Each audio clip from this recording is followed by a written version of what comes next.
Assalamualaikum warahmatullahi wabarakatuh. Waalaikumsalam Waalaikumsalam warahmatullahi warahmatullahi wabarakatuh. wabarakatuh. Selamat pagi rekan-rekan sekalian. Saya Pagi. perkenalkan nama saya Gania Sofia Sabila selaku webinar pada pagi hari selaku MC webinar pada pagi hari ini yang bertemakan Siska, meningkatkan experience dan kepercayaan pelanggan Anda bersama Siska. Siska itu adalah sistem kontak center advance. Kita akan masuk ke sesi pembahasan dan juga saya akan memperkenalkan narasumber kita pada pagi hari ini yaitu Pak Herwin. Pak Herwin Almawardi selaku tim leader grup layanan Siska atau Kontak Center Non-PLN. Selamat pagi Pak Herwin. Pagi Mbak. Oke, baik Selamat Pak. pagi. Sudah terlihat Mbak? Sudah Pak. Aman Pak.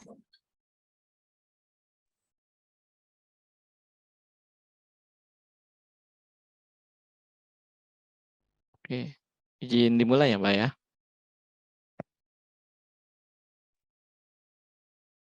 Bismillahirrahmanirrahim. Assalamualaikum warahmatullahi wabarakatuh. Waalaikumsalam warahmatullahi wabarakatuh.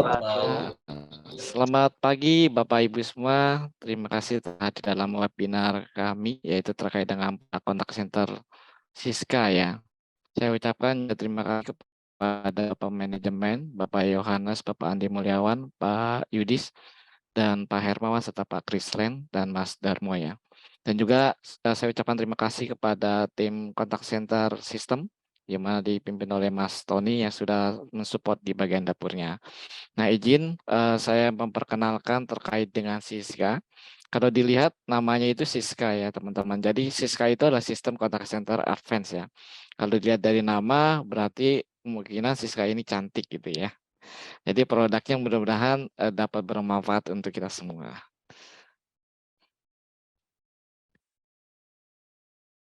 Nah, mungkin sebelumnya saya akan menjelaskan di sini terkait dengan apa sih itu kontak center gitu ya. Mungkin kalau kontak center merupakan adalah solusi komunikasi secara langsung dengan pelanggan melalui panggilan, suara, email, live chat, atau sosial media. Jadi kalau misalnya teman-teman mungkin sudah menghubungi PLN 123, jadi bisa medianya bisa melalui telepon 123 ataupun bisa melalui live chat yang ada di PL Mobile, kemudian ada di sosial medianya. Jadi kita ketika terhubung itu akan ditangani oleh agent gitu ya. Jadi secara flow yang di bawah untuk customer itu akan terhubung melalui channel call contohnya. Dia akan masuk dulu ke provider ya, ke provider misalnya pakai Telkom dan lain-lain. Kemudian akan dimasukkan ke sistem kontak centernya atau cloud kontak center. Nah, sistem kontak center ini yang kita jual produknya. Nah, dari sistem kontak center tersebut akan ditangani oleh agent kontak center terkait dengan keluhan atau informasi yang diperlukan oleh pelanggan. Nah, apa sih Siska itu? Jadi Siska itu adalah sistem kontak center yang basisnya cloud. Kenapa sih kita cloud? Karena kalau cloud itu yang pastinya murah ya. Terus kedua juga dia mudah untuk digunakan di mana saja. Jadi kalau di sini, di kita kebetulan di Icon itu merupakan perusahaan infrastruktur ya. Jadi menjual cloud juga, jadi beberapa produk dalam kontak center itu kita jualan seperti cloud dan jaringannya. Nah, untuk fiturnya, kalau di kontak center itu ada namanya inbound outbound. Nah, inbound outbound ini adalah panggilan kalau inbound itu adalah transaksi yang masuk dari pelanggan ke kontak center. Kalau outbound adalah transaksi yang dari kontak center ke pelanggan. Contohnya misalnya kalau telepon mungkin Bapak Ibu sudah pernah mengalami kontak ke kontak center ya. Bapak Ibu telepon ke kontak center via telepon ataupun channel lain, itu disebut inbound. Kalau outbound, ketika Bapak Ibu dihubungi oleh kontak center, misalnya by telepon, by WA, kemudian ada by SMS, itu merupakan outbound. Nah, di sistem kita juga di sini, dia fiturnya secara fitur bisa melakukan monitoring transaksi ataupun kualitasnya. Jadi di kontak center kita, di sistem kita ini, itu bisa terpantau transaksi kontak centernya. Jadi bisa terjaga kualitas kontak centernya. Kenapa kontak center itu perlu dijaga? Karena kontak center merupakan adalah sebagai mukanya perusahaan.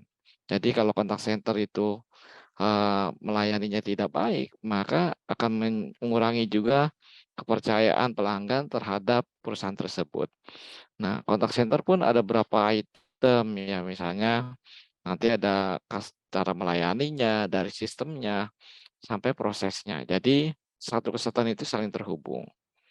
Nah, fitur yang menarik di sini adalah terkait dengan reporting, yang dimana sifat kitanya custom, sehingga sesuai kebutuhan dari pelanggan.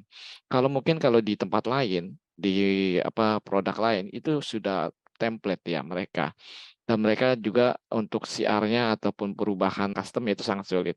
Nah, di kita ini keunggulannya adalah di contact center kita, sistemnya adalah custom.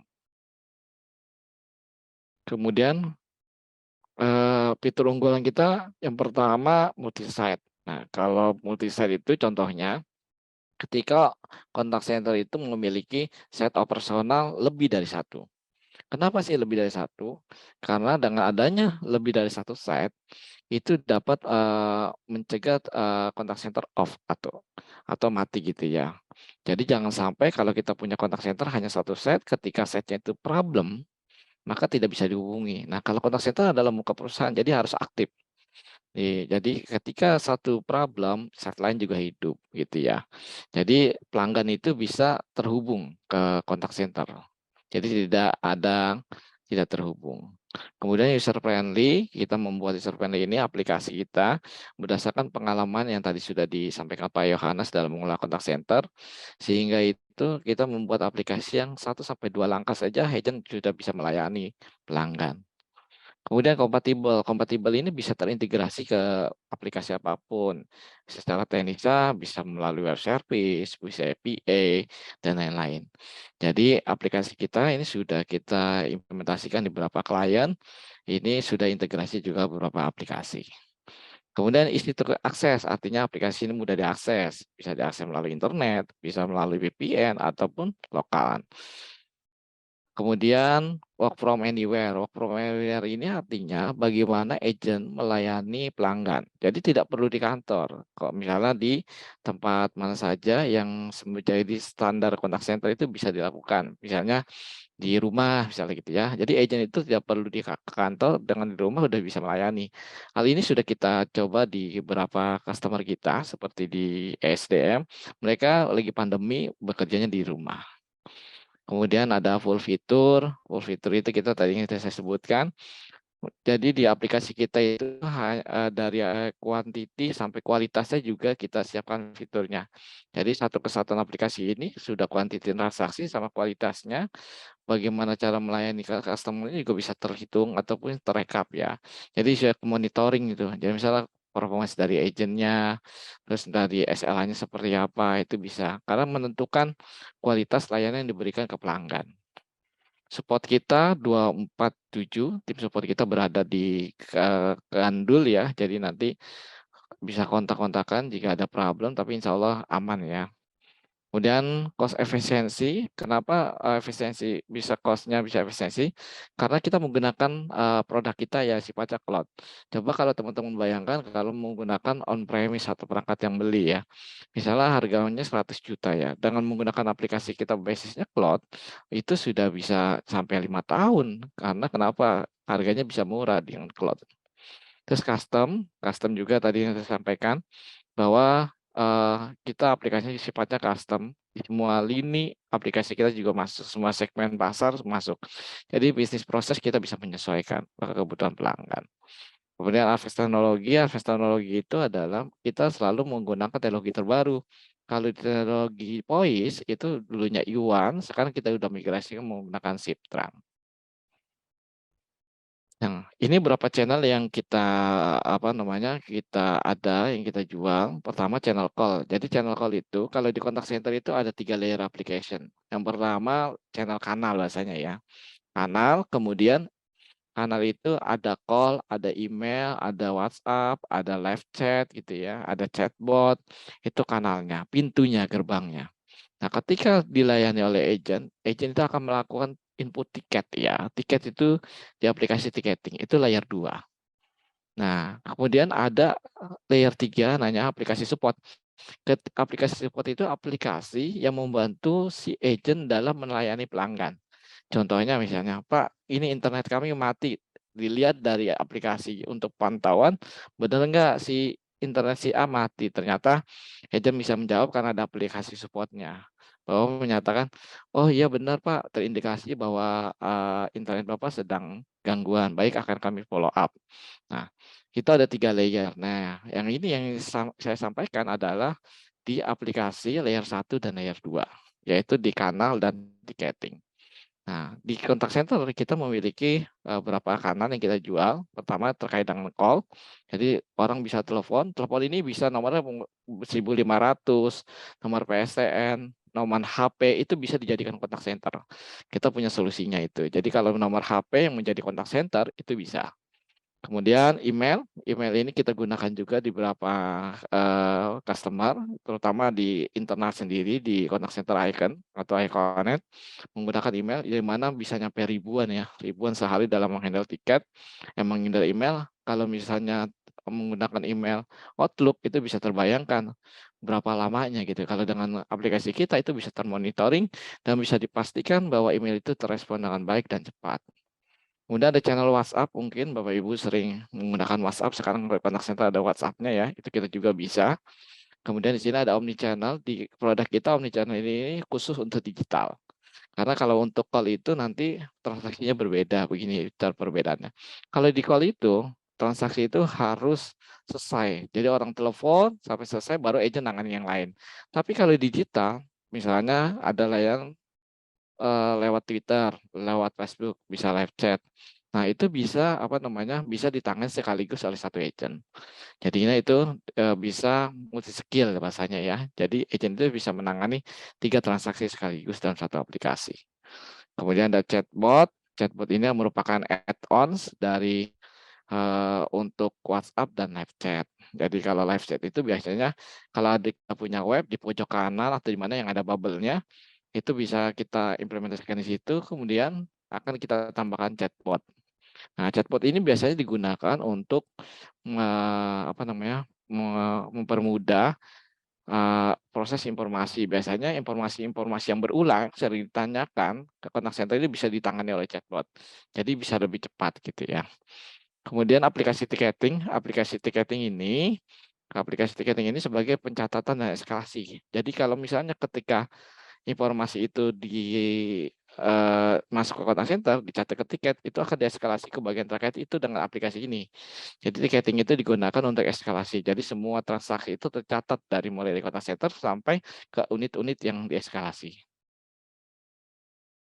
Ini untuk channel. Nah, segmentasi kita Siska itu buat siapa aja sih sebenarnya?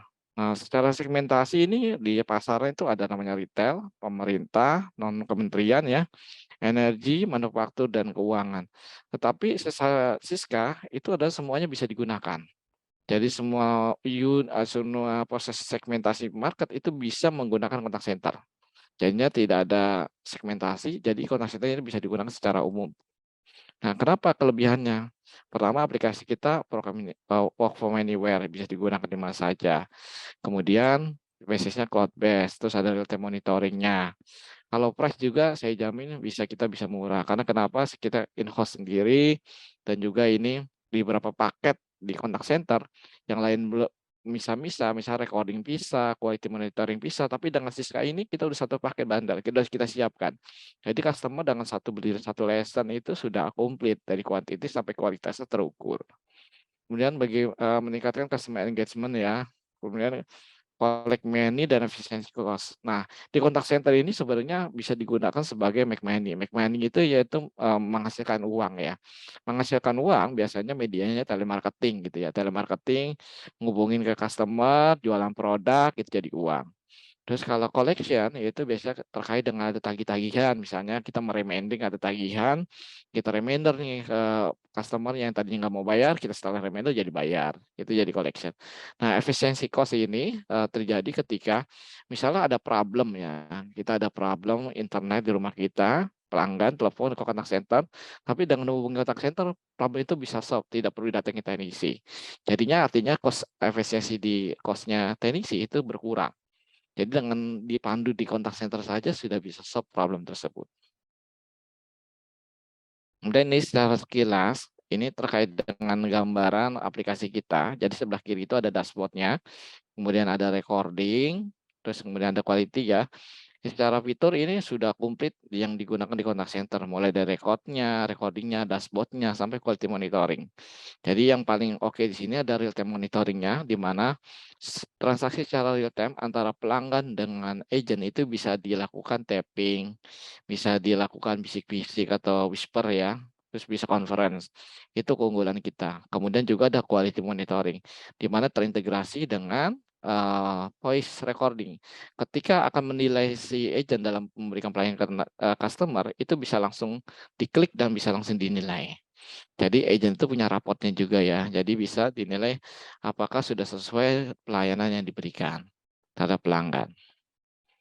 Nah, kalau ini untuk fitur aplikasi Siska.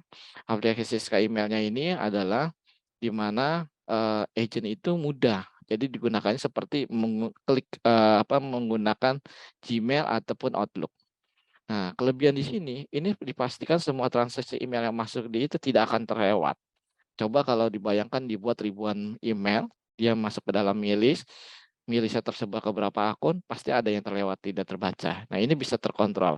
Mana yang sudah dijawab, mana yang belum gitu ya. Terus bisa terflag juga, jadi kita bisa diambil reportnya. Berapa banyak sih email yang masuk ini terkategorinya A, itu bisa. Dan juga ini bisa di auto dispatch, artinya ketika email masuk akan di dispatch ke agent masing-masing sesuai dengan skill yang telah ditentukan. Itu untuk email. Kemudian untuk WhatsApp, yang tadi saya jelaskan, ada inbound, namanya user initiate. Ketika transaksi kita lewat WA, itu di contact center itu namanya inbound. Nah, kalau business initiate di WA itu blasting. Biasanya blasting itu terkait dengan promo produk dan lain-lain. Kemudian ya omnichannel, yang omnichannel digital kita, di mana omnichannel kita di sini ada namanya layanan untuk live chat, IG, Facebook gitu ya, Twitter. Nah, di sebelah kiri ini, di yang bawah gambarnya, itu bisa menangani sekaligus si agent. Jadinya dari berapa channel itu bisa dilayani oleh satu agent. Jadinya bisa terlihat juga journey-nya atau historinya percakapan ketika mereka melewati bot akan live chat ke kita, ke agent, itu bisa agent tuh bisa melihat historinya. Oh, si customer ini bisa melihat cari informasi terkait produk A. Jadi agent itu bisa membantu agent dalam proses penanganan dari si pelanggan. Kemudian ini chatbot. Chatbot itu merupakan add dari WhatsApp dan live chat. Ini kita implementasikan di imigrasi. Jadi untuk chatbot ini pertama ketika live chat itu akan diarahkan chatbot, dijawab chatbot, tapi bisa juga customer memilih bisa live chat ke ke agent. Jadi bisa transaksi secara real time oleh chatbot ataupun lewat agent. Ini aplikasi tiketing. Aplikasi tiketing ini dibuat untuk melakukan eskalasi ataupun monitoring ke unit-unit terkait. Jadi bisa terpantau juga waktunya, responnya berapa lama, SLA-nya berapa lama, dan semua transaksi yang masih di kontak center akan tercatat. Nah, jadi biasanya keluhannya kita nggak bisa ngitung Pak terkait dengan berapa transaksi yang masuk. Terus permasalahan apa saja yang masuk ke kontak center itu tidak ada. Nah, dengan aplikasi ini kita bisa menjawab hal tersebut. Kemudian ada knowledge base juga. Knowledge base ini adalah suatu media ataupun aplikasi yang digunakan oleh operasional contact center yang untuk menjawab terkait dengan pertanyaan-pertanyaan yang masuk kontak center. Jadinya knowledge-nya kita masukkan, nanti jadi sama agent menjawabnya. Jadi misalnya terkait dengan produk A, itu ada penjelasannya. Jadinya nanti ada pertanyaan dan jawaban. Jadi si agent itu memberikan jawaban yang sama dengan pelanggan satu dan pelanggan lainnya. Nah, di contact center kita juga selain menjual sistem, kita juga ada namanya people management. People management ini prosesnya seperti bagaimana sih cara merekrut agent contact center yang benar. Nah, gitu. Terus melakukan training knowledge-nya. kemudian bagaimana mendevelop organization-nya gitu ya di contact center. Nah, itu bisa kita lakukan. Ini berupa jasa. Terus contact center operation, bagaimana sih cara mengolah penjadwalan, bagaimana sih nilai kualitas dari sebuah layanan, nah, bagaimana sih membuat report terkait contact center yang bagus untuk manajemen. Nah, itu juga bisa kita lakukan training. Jadi kita misalnya menjual sistem, training juga. Dan custom system. Custom system ini digunakan ketika kebutuhan pelanggan itu berbeda dari flow dasarnya di contact center. Jadi bisa custom sistem kita. Nah, itu bisa kita akomodir semuanya. Nah, ini beberapa periode tadi yang sudah sampaikan Pak Jo terkait dengan penghargaan, mulai dari tingkat Indonesia atau dalam negeri, ke ASEAN Pasifik, serta nyampe dunia. Baik peralihan secara kuantiti dan kualitasnya di sebelah kiri terkait pelayanan. Nah, ini beberapa customer yang sudah kita terapkan. Pertama di PLN Contact Center ya. Kemudian ada service desk IT PLN. Di sini segmennya ada IT. Kemudian ada Kalimantan Barat, Kalbar, yaitu segmennya telemarketing, teleoutbound, telesurvey. Kemudian ada Employee Care Center terkait dengan HR PLN. Kemudian PLN Insurance terkait dengan assurance PLN. Kemudian ada PLN Icon sendiri dan Iconet, serta ada imigrasi, SDM, dan yang baru kita implementasi yaitu Kominfo Padang. Secara skema bisnis itu kita bagi adalah ada namanya license yang biayanya per bulan dari poin 1 sampai poin 6, yaitu call, email, omnichannel, WhatsApp, dan chatbot. Namun dengan satuannya bisa ataupun user ya. Terus kemudian ada yang pembiayaan secara OTC seperti implementasi, terus perangkat-perangkatnya seperti headset, IP phone, dan pelatihan-pelatihan itu secara OTC dengan satuan seat ataupun user. Jadi di sini kita selain menjual aplikasi juga kita menjual beberapa produk icon seperti internet, metro, cloud, dan seat management. Jadi kita jualin semua produk icon dengan aplikasi contact center. Ini ada case kalau PLN itu terkait dengan customer service, jadi banyak medianya dan memastikan bahwa menjaga standar customer service untuk publik ya. Terus kemudian teknologinya juga memadai dan kualitas customer service dan penanganan customer service-nya terkait dengan komplain dan information. Terus kalau SDM itu membuat contact center single contact center di mana unitnya itu di bawahnya banyak ya. Kayak seperti Pertamina, PLN, Gatrik ya. Jadinya dibuat satu contact center yang terhubung ke unit-unit terkait ya. Pertama untuk menangani efektivitas dalam penanganan, kemudian terkait dengan teknologinya. Kemudian untuk yang imigrasi ini terkait dengan imigrasi itu terkait dengan pelayanan pelanggan yang berulang. Maka kita sampaikan di live chat ataupun voice recordingnya terkait dengan informasi bagaimana sih cara membuat paspor gitu ya. Itu ketika telepon itu akan terhubung voice recording dan juga jika live chat itu akan ada botnya. Jadinya informasi-informasi itu yang kita pakaikan bot yang sering diulang. Itu bisa dilihat juga nanti berapa banyak yang tekan A, tekan B, tekan C, itu bisa sebagai bahan evaluasi. Demikian yang bisa saya sampaikan, Mbak Gina. Terima kasih. Panjang webinar pada pagi hari ini. Burung Irian, Burung Cendrawasih, cukup sekian dan terima kasih. Saya pamit undur diri.